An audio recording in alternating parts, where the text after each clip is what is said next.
Good morning, and thank you for being here today. It's really a pleasure for me to be here. Thank you.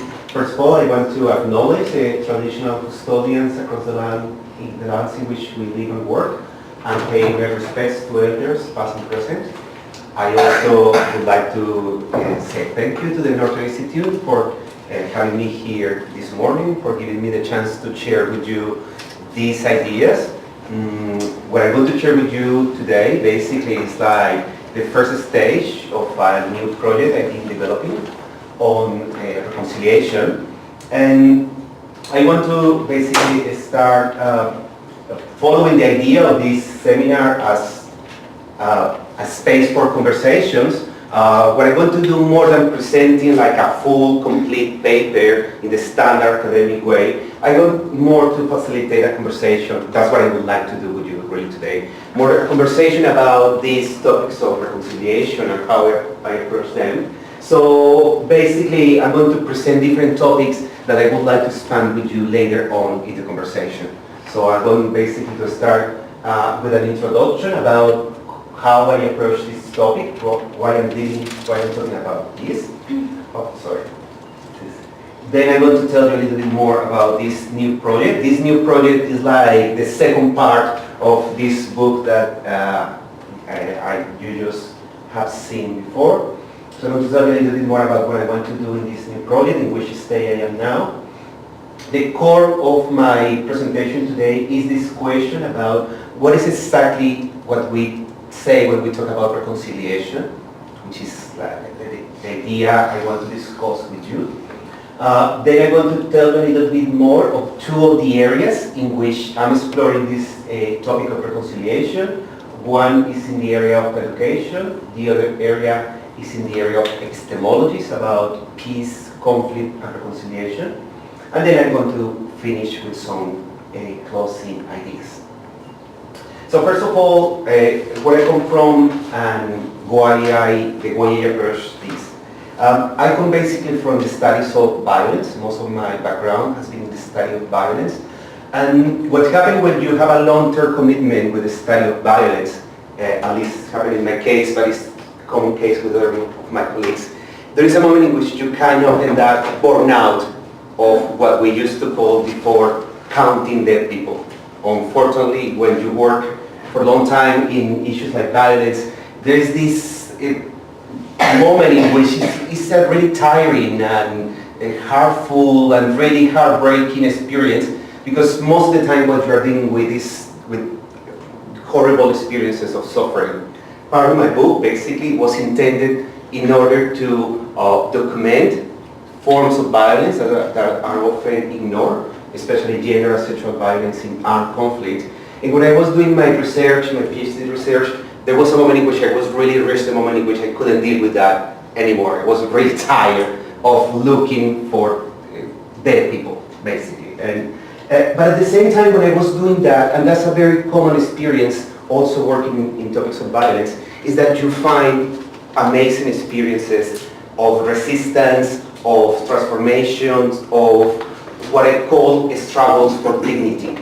And in my work, at the same time as I have found these horrible experiences of suffering, I also have found really interesting experiences in which communities, individuals, organize to struggle against injustice.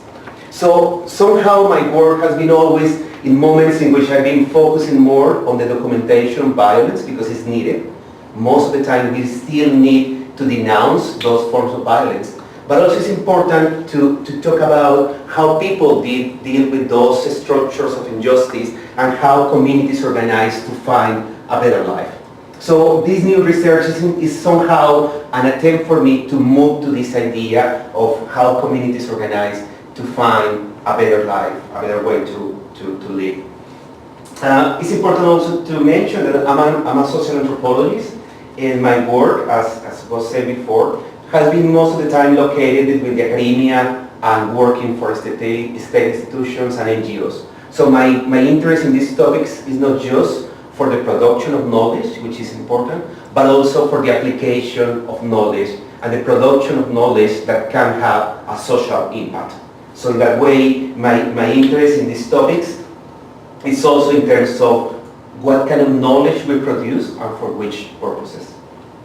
Obviously, working from this perspective raises political, methodological, and ethical questions, you know, in terms of, oh, something was happening here. One sentence was missing there, anyway. On the political part of my work, my research has a permanent discussion on what kind of knowledge is produced and for what purpose. On the methodological, the study of social injustices implies not only the documentation of experiences of suffering, but also the ways in which individuals and collectives narrate and represent themselves with those experiences. So for me, it's been always an interesting topic in terms of how violence is something that is happening, of course. It's a way that suffering is imparted in some bodies, but also violence is the way in which some subjects are allowed to exist in society. Often we just talk about certain people in terms of the suffering that they've been experienced, but we know less from them in terms of the way people deal with that and how they are agents of social change. And that's also my ethical concern about the kind of knowledge we produce. On the ethical, I'm concerned with who is represented or underrepresented in knowledge and under which forms of representation. In the field of conflict and peace study, for example, there is a tendency to represent women as deliverers of peace and men as perpetrators of war. And the result of this gender regime of representation is that it renders invisible the participation of women in violent social transformation and limits the participation of men in peace building. So that's the reason that for me, the way that people are represented is very important. In a topic that I'm often deal with is this tendency to represent certain subjects often as just as victims of conflict. Of course, the experience of victimization is there, but when we hear about certain people just as victims, there is a problem in the way that they are represented. So for me, there is always this challenge in terms of, in the way that I produce knowledge, how I talk about, in which way I talk about these communities on these groups. So this is kind of the way, my starting point on this. And I'm going to talk a little bit more about the project in which this project, as I'm saying, is like the second part of my PhD. And what I was doing was basically using a lot of information that I was collecting during my PhD to create this discussion about reconciliation. I look at reconciliation more as a strategy to open discussions about social change. So I'm not pretending to use reconciliation like a formula or a universal value that can apply in any societies. I look at reconciliation more as a way in which we can understand how nations, how collectives deal with social change. So in this case, the aims of my project basically is to develop a research-based educational perspective on reconciliation in societies. And as I'm saying, I'm building in my previous research on political conflict, peace building, and gender and sexuality. I have a strong focus on gender in my approach to these topics. And I think that this project could be useful also in terms of being applied to not only societies who have been experiencing political or armed conflict, but also to other colonial societies with indigenous communities, as in the case of Australia. The specific purposes of this project are three. Basically, I want to map the educational practices currently used to support reconciliation, mainly focusing on South Africa and Latin America, which is my area of expertise. The second purpose of my research is to develop a conceptual analysis of reconciliation as education, building contemporary work on peace education. And the third purpose of my research is to develop a framework for policy development in this field. Forgive my lack of background knowledge in this area, I guess. I am familiar with reconciliation in terms of post-colonial reconciliation, and I'm not. Are you also talking about it in terms of going from a situation of violence or war to a situation of peace? Yeah, that's exactly what I want to explain now. later, because in fact, what is interesting, and this is kind of the first point of the discussion, is that there is nowadays a use of reconciliation in many different contexts. And part of my conversation is why are we using that concept to talk about so different and disparate contexts. That's exactly part of my discussion. So these are the three purposes of this project, and I'm kind of in between A and B. So what I'm going to show you today is a little bit of the first results of the stage A and a little bit of B. So this is not finished research, it's just the beginning of my project. So, and the leading question that I have used to start this exploration is basically, is reconciliation teachable? We hear a lot of things done in the name of reconciliation, but I want to discuss if it is really possible to teach reconciliation. So, let's go to the discussion. The field of social change, in particular the transformation of the structure of violence, inequality and injustice, is full of powerful concepts and ideas. When societies commit to deal with past and present wrongs, a number of key concepts are discussed in legal and social arenas.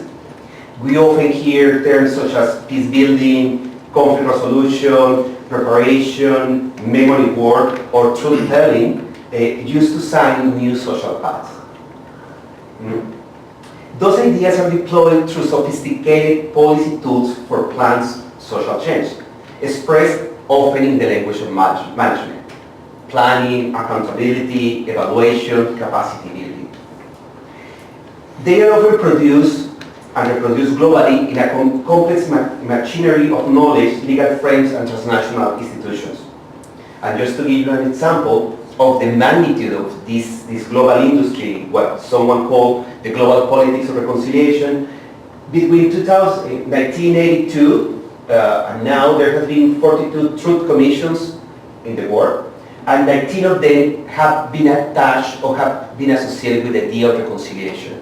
So that's the reason that for me the idea of reconciliation is something that is really important. We cannot ignore this term, but we need to unpack what is exactly the meaning of that. But there is often this idea of attaching reconciliation, for example, with this kind of global mechanism that has been used in many different post-conflict situations. This is just in the case of post-conflict situations.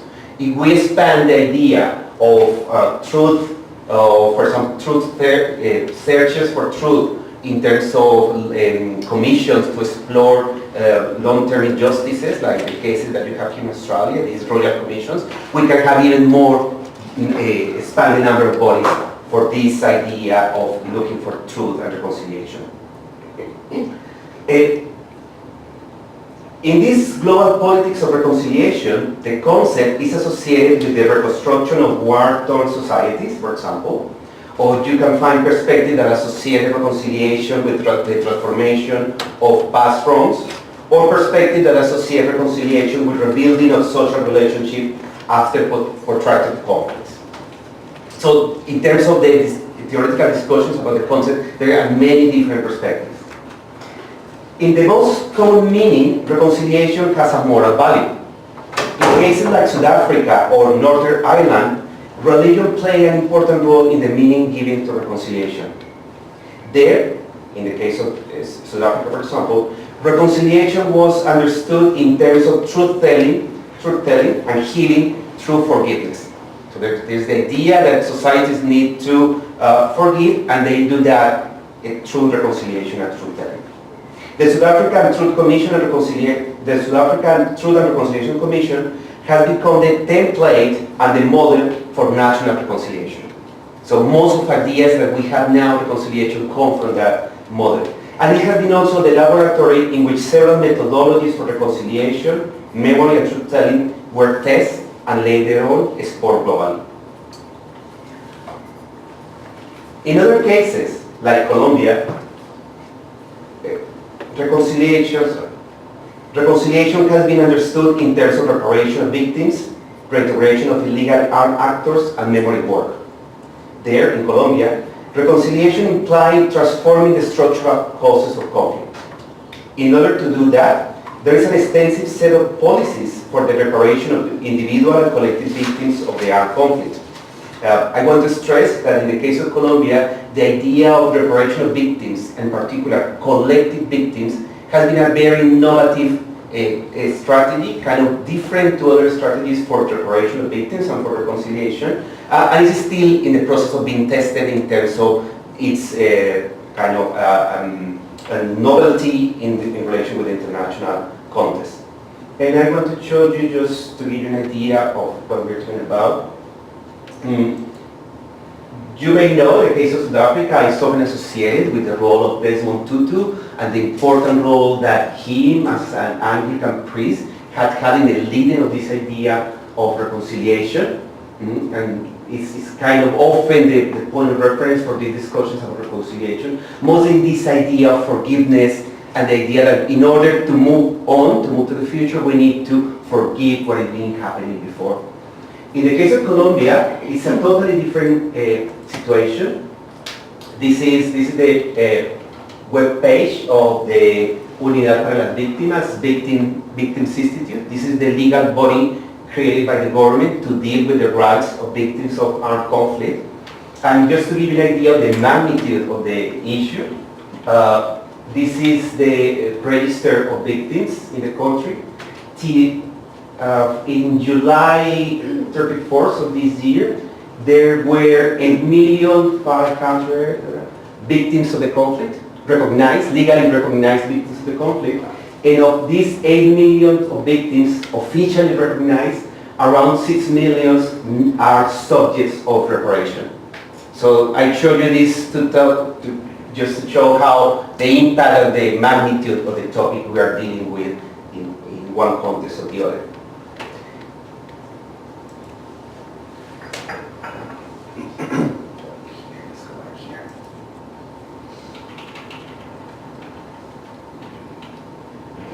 In Australia, reconciliation is associated with reparation of injustices against Aboriginal people, Torres Strait Islanders, and Pacific Islanders that were embedded in the rational, gender, and sexual order imposed by colonization. Reconciliation intends to rebuild relationships, promote respect, and trust between the wider Australian community and Aboriginal and Torres Strait Islander people. The politics of apologies have been a key instrument for reconciliation purposes in Australia. Looking at these three models, obviously we could say, as you asked, well, are we talking about the same thing, or why are we using the same word to talk about so different things? In fact, reconciliation has several meanings and is applied through a disparate set of practices. A common element, if we try to find something in common in these representations, is the role of reconciliation as a time device. Reconciliation helps to deal with the past and to channel change toward a different future. Reconciliation somehow is the seal that signs a new social pact.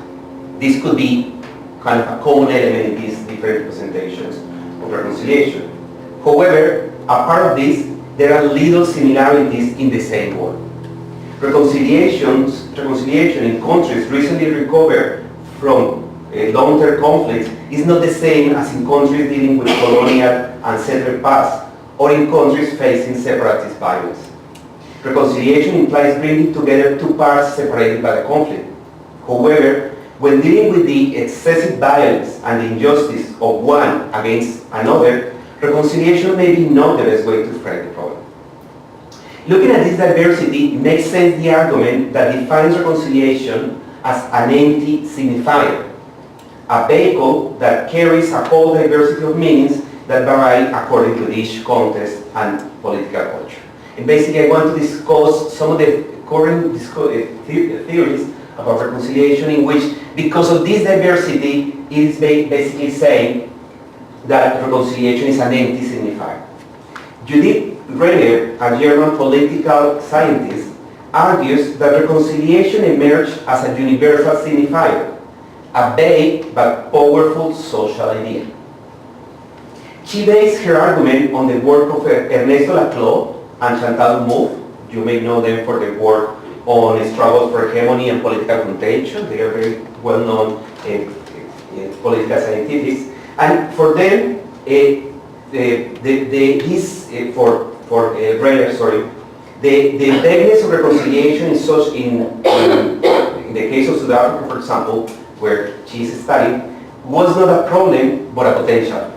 What Judith Brenner argues is that the flexibility of the idea of reconciliation, this kind of being an empty signifier, it facilitated that reconciliation was embraced by antagonist parties, such as the apartheid regime and the African National Congress, and allowed them to articulate for a new collective purpose. So basically what she argues is reconciliation could be a way in which different parts can get together for a new political purpose. However, in the case of South Africa, she said, this articulation was contingent and it was limited in its results. I want to suggest that Brenner's argument is very powerful. It allows to understand how discourses on reconciliation facilitate the creation of new social agreements.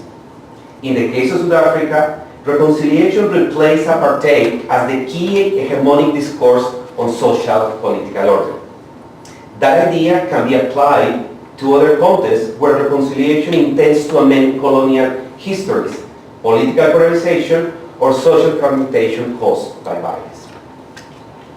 However, reconciliation is not just a rhetoric device, and that's my distance with these approaches that focus on reconciliation just as a discourse, from a discourse perspective. Reconciliation is not just a rhetoric device negotiated between political antagonist parties.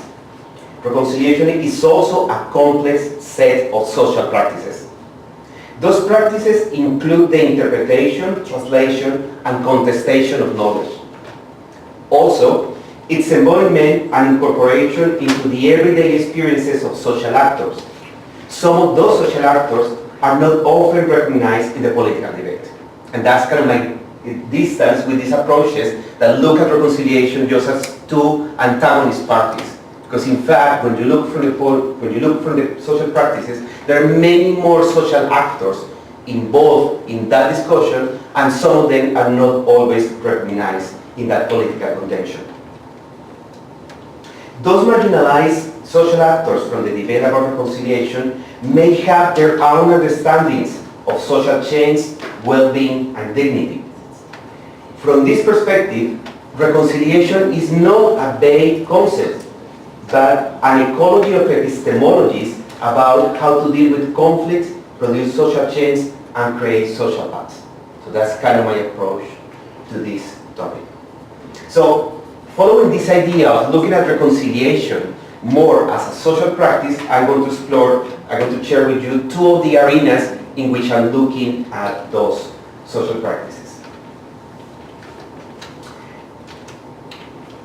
On reconciliation, education, and pedagogy. In spite of different meanings and practices, reconciliation generally requires the transformation of previous conflicting patterns of interaction and learning new social patterns of interaction. In practice, reconciliation is education. However, reconciliation has not been dealt in the same ways. In formal education, the connection between issues of peace and reconciliation can be described in two ways. One, in the concerns about the right to education in conflict and post-conflict settings that can be traced even to the Second World War. There's a long history of connecting issues of reconciliation with education, especially in terms of giving the right to access, the right of access to education. The other way to connect reconciliation and education is in the multiple strategies to incorporate topics such as coexistence, citizenship, nonviolent conflict resolution, or diversity in formal curriculum. And again, there is a very broad and extensive field of peace education in which the idea is basically to bring those topics to formal education. Those strategies are widely promoted by international organizations and are common in post-conflict reconstruction agendas. They also have been under permanent critique, mostly because of the set of values promoted and for the positive approach to education and pedagogies. Incorporating topics of peace and reconciliation in formal curricula doesn't imply changes in patterns of coexistence. Beckman and Sembilas, for example, who are those experts in the field of reconciliation argue that looking at examples from Malta and Israel, they argue that the potential productivity of peace education is reduced when it's presented as universal to people, which is what's happening most of the time in most of these practices about peace education. In most cases, reconciliation is implemented using informal, non-schooling education and social transformation practices, such as the promotion of community dialogues or the facilitation of encounters among opposing groups. In Australia, for example, civil society organizations, religious-based groups, and women, Aboriginal and non-Aboriginal, have been key activists and leaders in formulating reconciliation policies. You may know, for example, the experience of the study circles for reconciliation in the 90s, in which different collectives or communities get together to discuss about reconciliation. And that was a very important strategy in terms of education for reconciliation. In Latin America, the work of Paulo Freire in Pedagogies of the Oppressed that has been commonly applied in working class education still inspires grassroots initiatives for non-violent coexistence and the teaching of reconciliation. And again, there's a very extensive field of teaching of reconciliation in Latin America, more than less inspired in the pedagogy of depression and the pedagogies of hope of Paulo Freire. Freire's idea of education as trust are still relevant for the pedagogies of reconciliation. So, when connecting pedagogy and reconciliation, both at the formal and informal level of education, there are some challenges, and that's what I'm exploring currently in my research. Reconciliation deals with the emotions and feelings that surround suffering and belonging. Trust, respect, and rebuilding of relations are embodied processes. The pedagogies for reconciliation are also pedagogies of collective emotions, such as mourning, forgiveness, affiliation, and identity. And I want to stress that aspect because most of the time, the way in which the connection between education and reconciliation is done is connecting both fields in a very rational, planned, logical way, when in fact we are dealing with something that is highly emotional and sometimes emotions that are highly contradictory and most of the time very heavy to handle. Reconciliation is also a field of contestations. Peace education has many examples of the conflicts faced when contesting narratives of past and present injustice enter in educational settings. Reconciliation imposes substantial demands on communities affected by long-term injustices. Such emotional overcharging is often ignored by the rational and legal language of state action and by the management perspective common in mediation and conflict resolution. So basically I want to stress how the common tendencies to deal with these topics are faced in a model that not always fits with the physical experience and the embodied experience of reconciliation. And there we have a very big challenge in terms of the pedagogies of reconciliation. The other field in which I'm exploring these topics is in terms of this connection of different epistemologies. Debates on the meaning of peace education are also about the teaching of concepts that are culture-specific, such as tolerance and solidarity. Since the mid-90s, with the recognition of the complexity of conflicts and the turn toward local participation and sustainability, there has been also an increasing interest in non-Western approaches to non-violent conflict transformation. In contrast with the rational and state-centered approaches to conflict resolution, common in Western approaches to the topic, traditional and indigenous approaches emphasize the affective, human, and collective dimension of peacemaking.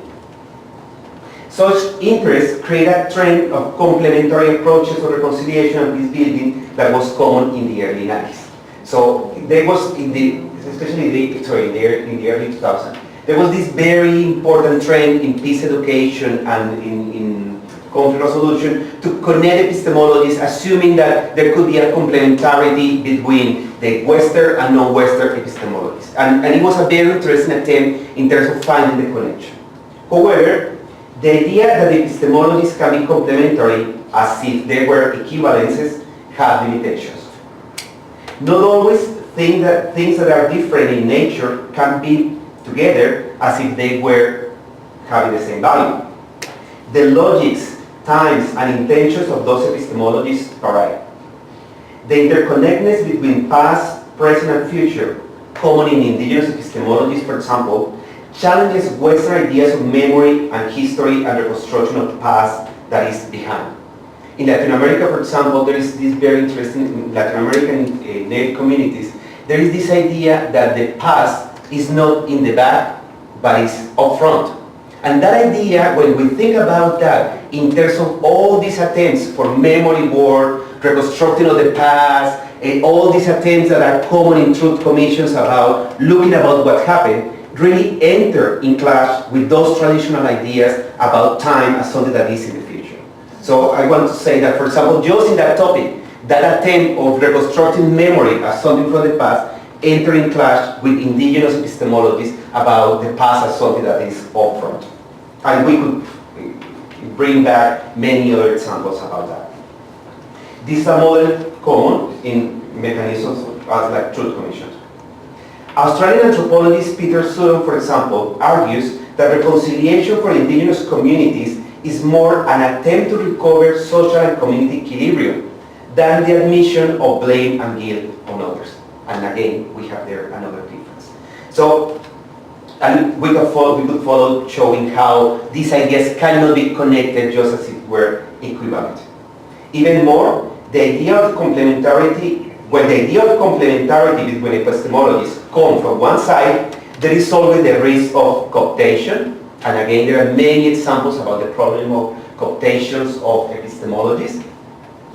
This is an idea I'm exploring just recently, but you may be not familiar with the idea of the Ubuntu from African epistemologies that has become one of kind of the most common models to talk about reconciliation. And I think it's a very important idea. But at the same time, when you look at that idea, how it is translated and applied in very mechanic ways from Africa to Latin America to many other contexts, and also often made like manuals about reconciliation, I'm kind of concerned about the problems of co-opting those concepts and just reproducing them in series of manuals and documents, assuming that they can be applied everywhere in the same way. I think there's a problem of cooptation there that we need to be aware of.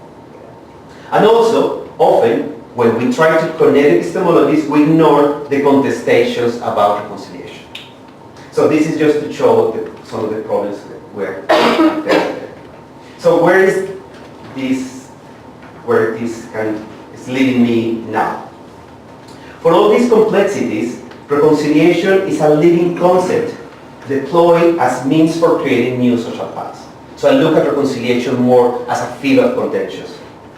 This underscores the importance of exploring reconciliation policies and practices as a mechanism to generate social change. For a reconciliation process to have lasting effects, it must have a large presence in education system.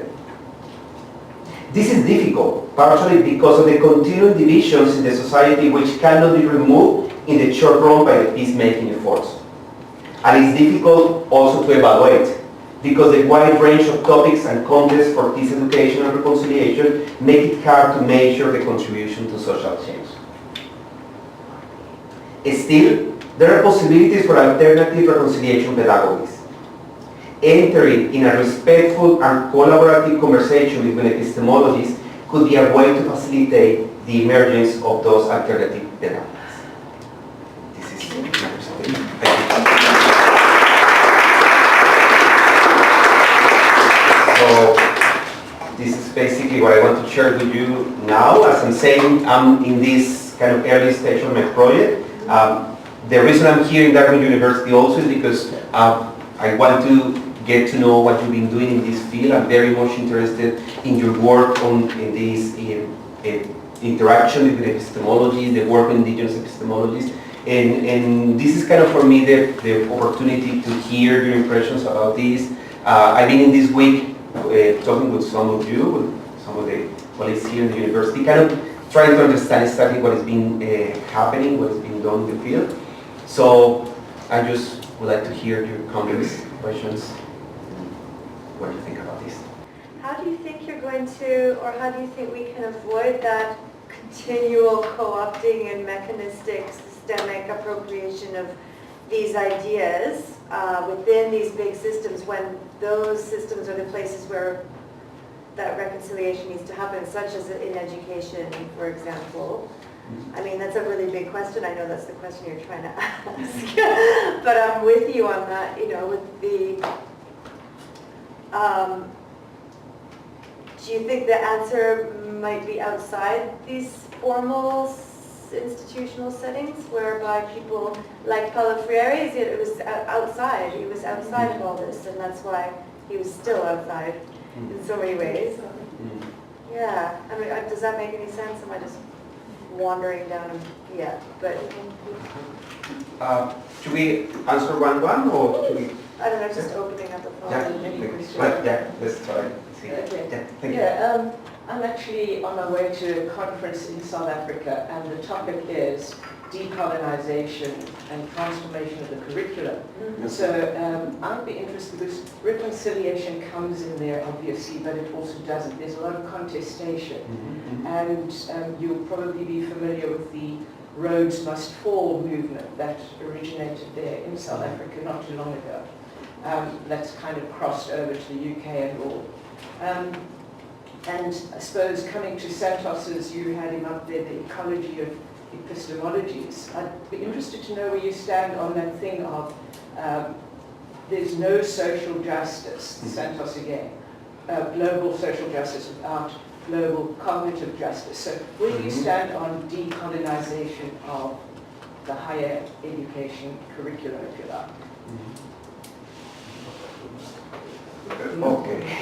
But let's start with those two, because there are big questions. I guess those two questions have several connections.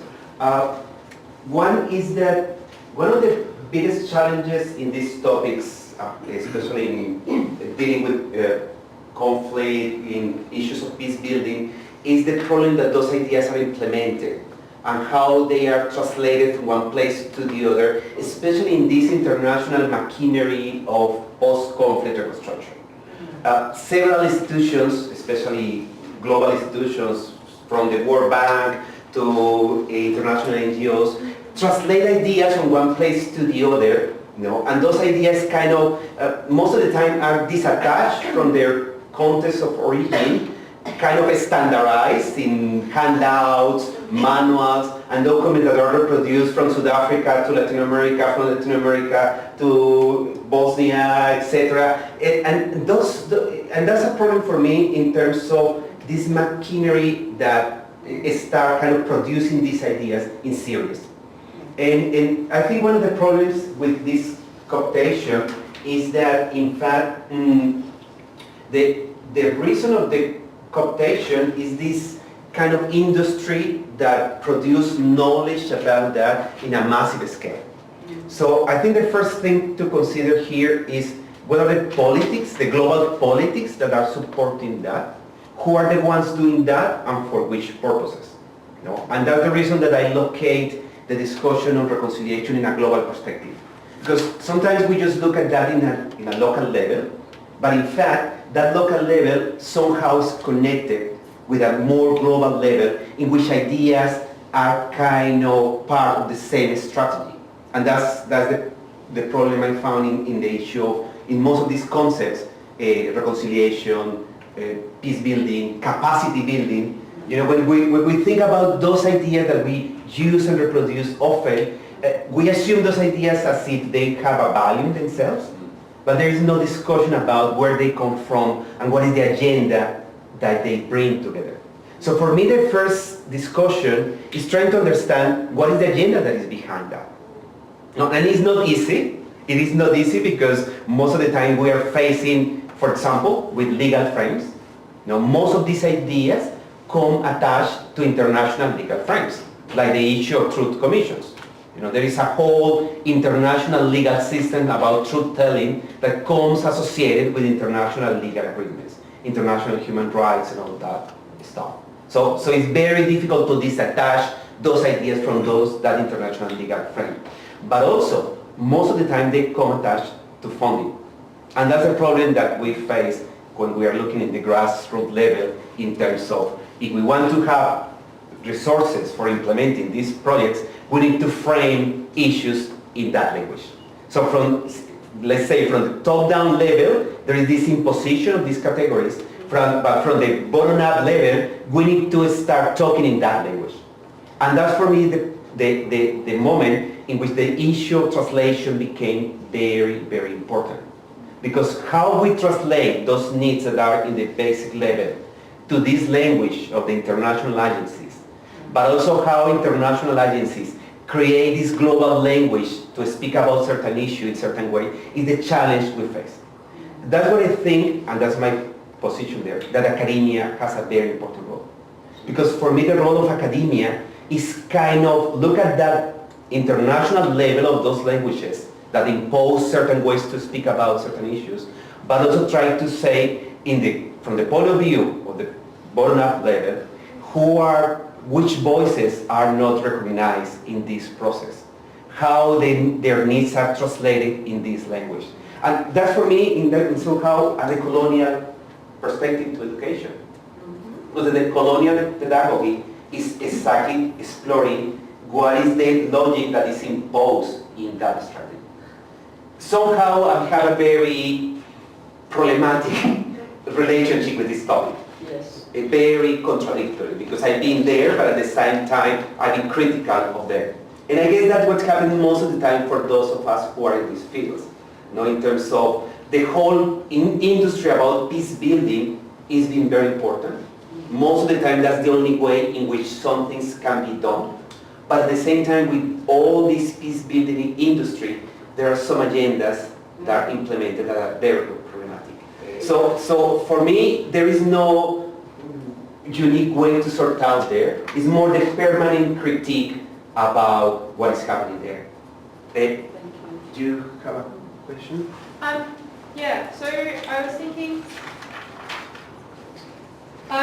you were saying before about the way that different cultures and possibly even different sides of the same conflict, different groups in the same conflict have different ideas of what's necessary for reconciliation. Mm-hmm. And then when you were answering that last question, you talked about the way that international legal frames dominate conflict resolution. And I was wondering, do you think there's an inherent difficulty, I guess, with having an international perspective that's that tries to be homogenous, sort of, in some ways, and then trying to apply that at a local level where different ideas about what's necessary for reconciliation might vary. Do you know what I mean? I think I can, I have an idea of what you said. The issue here is that framing the discussion in terms of a debate with the international and the local could be a little bit problematic, because it could create like a tension or a division that in fact is not there. It doesn't mean that there isn't an international legal system, for example, of organizations working in these topics. It is there. And obviously at the level of the local experiences, there are different understandings of that. But framing the discussion in terms of the global or versus the local, I think kind of erase all those different levels in which ideas, experiences navigate. No, also because the local level is extremely diverse as well.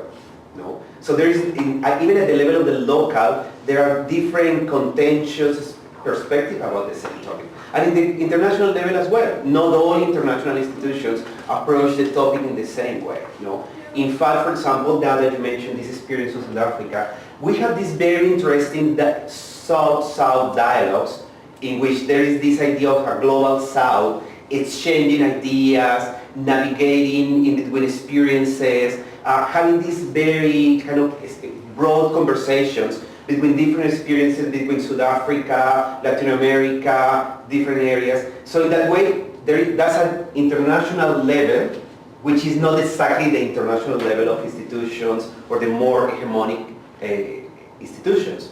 So for me, framing the discussion in that tension, I think is not really useful, because it doesn't allow us to look at all these different ways in which ideas navigate. This is not to deny that there isn't an international hegemony of working there, of course it is there.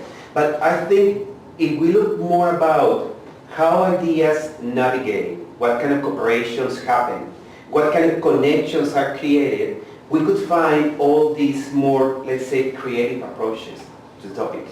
That's, for example, what I have found in terms of women's organizations in different contexts. I think the experiences of women's organizations in the Global South can teach us a lot about these ways of framing the local and the international. Because in fact, women organizations in many different contexts in the South exchange knowledge, experiences in a very creative way. They, for example, have developed very interesting ways to respect local knowledges and to enter in dialogues between commonalities and differences. So I think we have there like a different approach to this issue that could teach us a kind of a different way to deal with that is not this tension in local, international. I'm interested in the comment both on ecology of knowledges, but the idea of decolonising education. What that prompted for me was to think we're looking here at the processes for generating new social pacts. Yeah.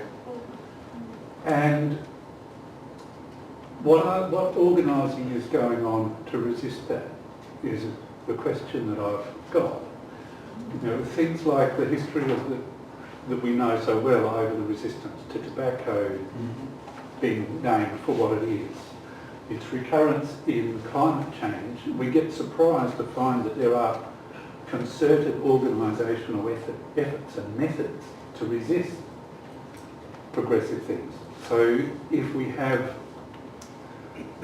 looking at the work and the processes and understanding of reconciliation, I just wonder if we have to be alert to who is organising to resist it. And that's where I think, you know, what influences the way our institutions operate here in higher education and so on. It just prompted that question, do we have to also look at, is there active anti-reconciliation activities? That's the reason that standard explanation of reconciliation as like those antagonist parts that find a common point to create a new hegemony.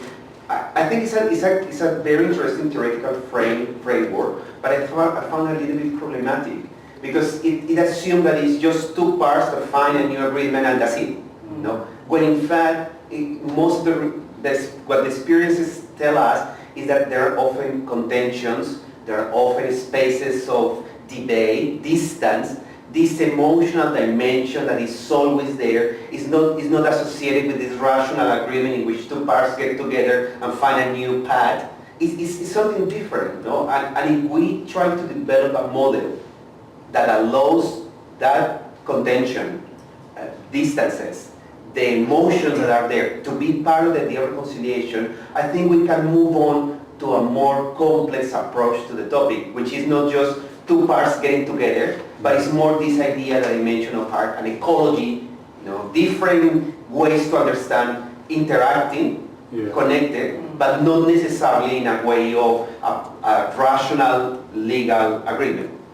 Yeah, so what we can do is intervene in that ecology. We can't just come up with something simple because it's never devoid of all the complexity. Yeah.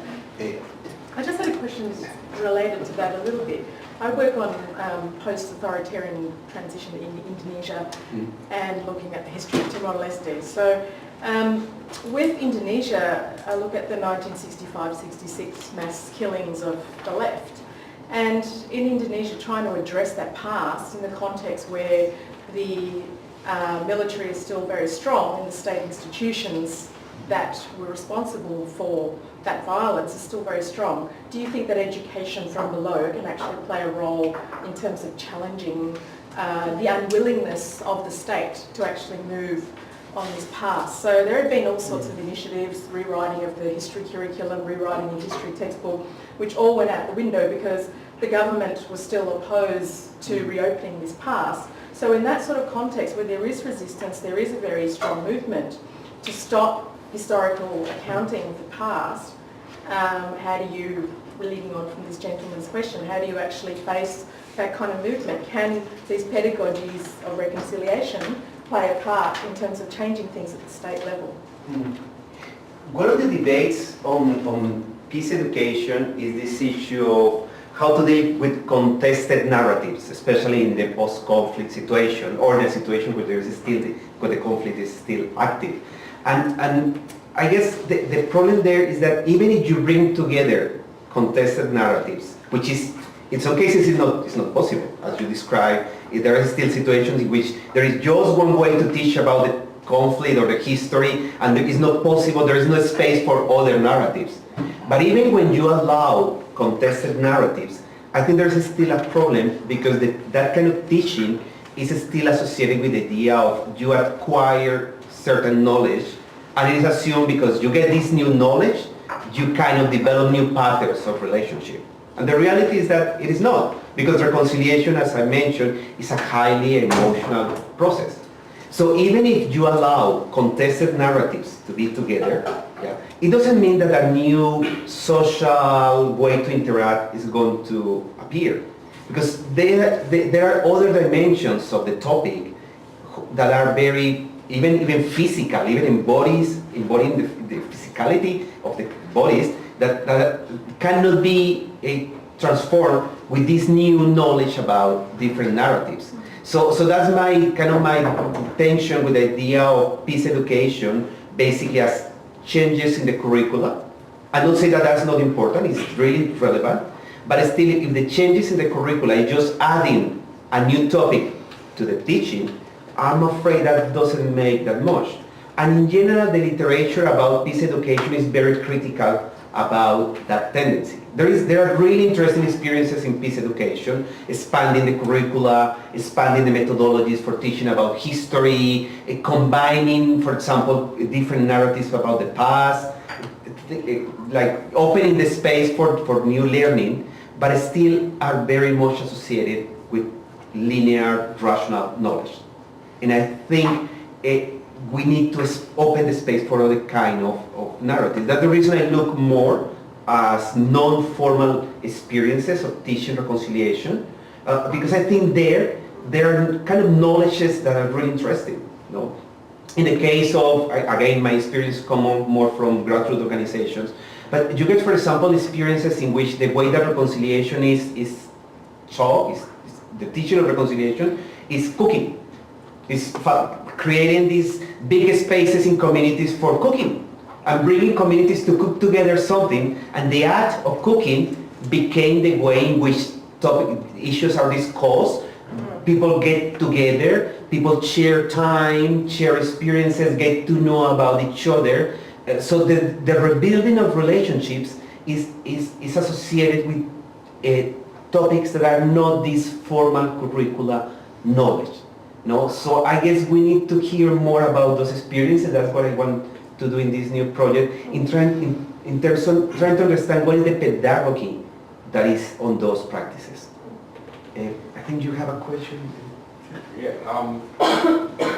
You previously mentioned hegemony, you skirted around the topic of authority. I think my interest here is to do with power and the operation of power.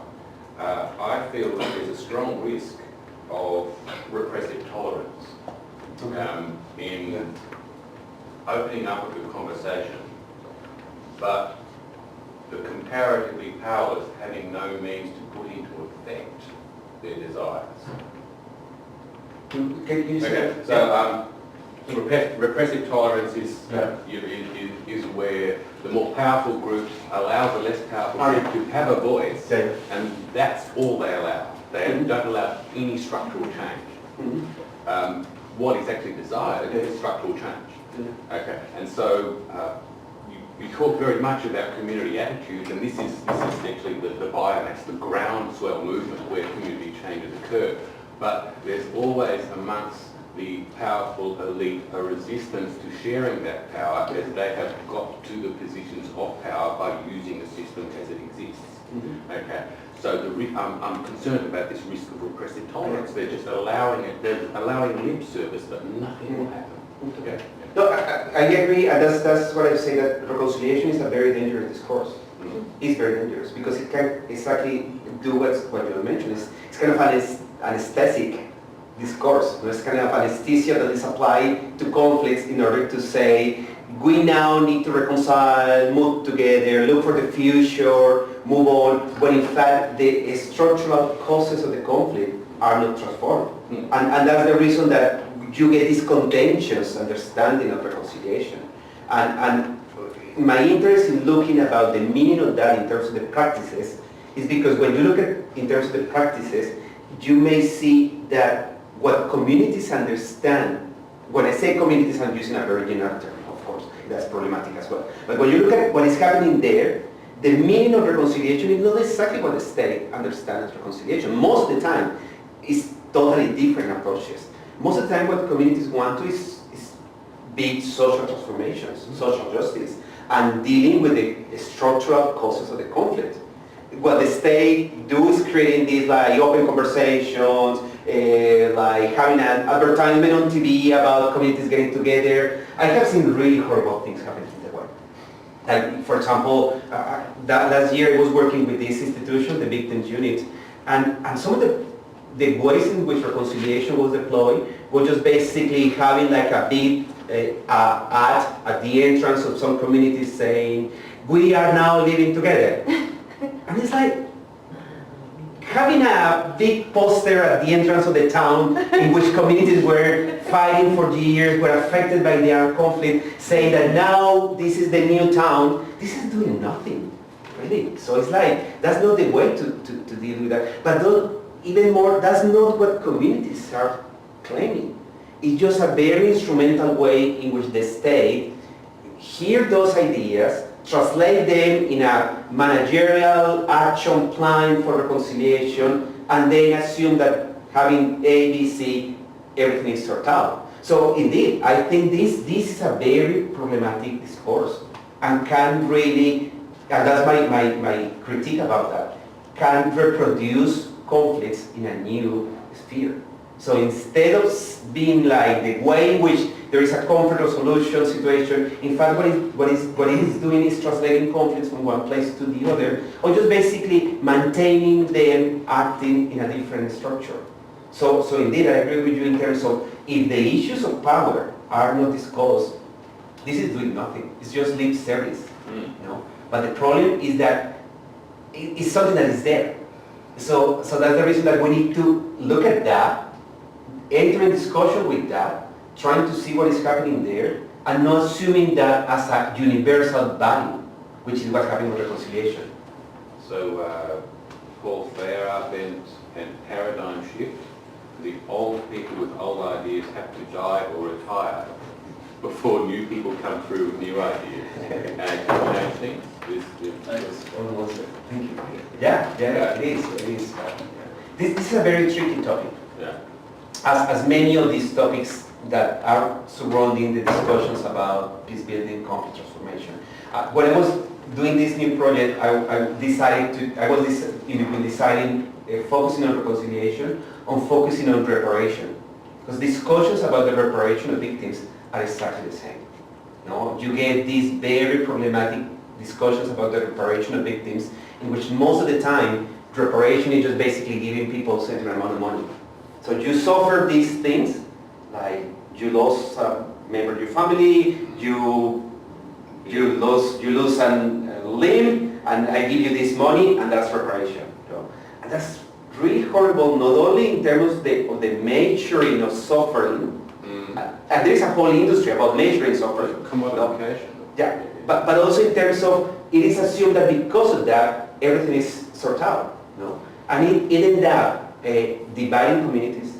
It ended up fracturing more communities that were already fractured, but also assuming that that social transformation can be translated in this mathematics of suffering equal money. And that's been the case of South Africa. The biggest discussion about victims is this issue of reparation just basically as money, you know, as transforming suffering into certain money that is given to people. So all these topics are highly contentious if they don't reach these structural causes of power. I also wanted to mention that there have been several strong critiques of 3F by indigenous groups. Yeah?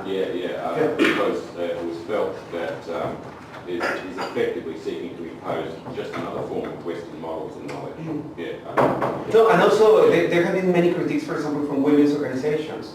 There is no gender perspective there. And indeed, you could find, I don't assume like it is like the biggest model for that, but it's been very important because it's been the way in which some of these initiatives have been inspired. He's been the inspiration for it. And it's important to understand that. But yeah, I think it's important to connect that with other epistemologies.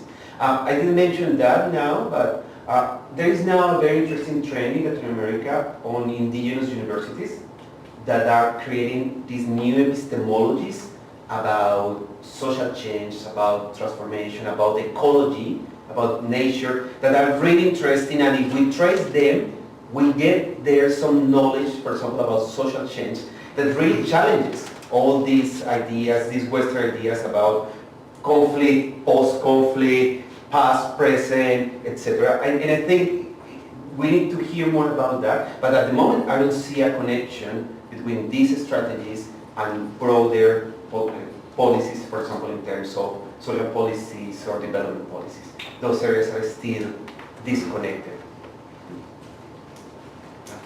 Well, thank you so much.